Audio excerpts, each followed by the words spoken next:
History Hoarder 63 here. Today, our item of the day is actually going to be a unusual Model 1859 Cavalry Spur. What makes this unusual is the workmanship on this is just, it's really awful. For lack of a better word. It's essentially unfinished. It has some heavy filing on it.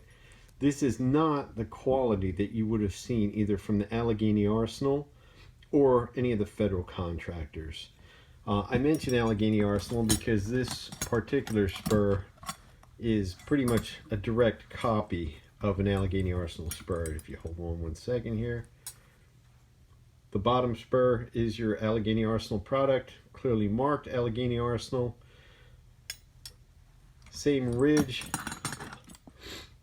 on the bottom of the rail guide there, but you can see the finishing on your Arsenal product much better than this spur to the right, and the spur to the right is also slightly thicker, both with the strap guide and with each arm of the spur.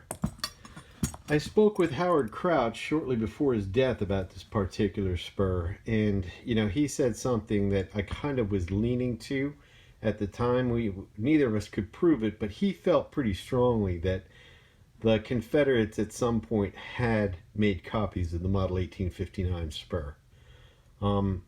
Not saying that this is definitely a Confederate product.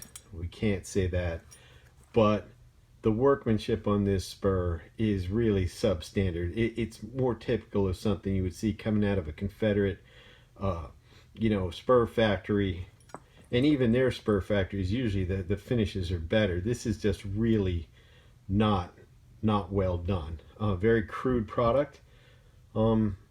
This particular spur came out of Michigan, which doesn't tell us a whole lot because it could have been a war trophy. Theoretically, I guess it could have been a spur that was issued to the cavalry, but I don't see how any inspector would have let this spur go by and pass into government hands for issue. Just one of those strange artifacts of the Civil War that could be one thing, could be another. We may never know. Sans any documentation, firm documentation that Confederates made these 1859s. It's just supposition on my part and, the late Howard Crouch's part, who was an expert on American spurs. Anyway, this is History Hoarder 63. Hope you enjoyed this little talk about spurs here. Good hunting. Take care now.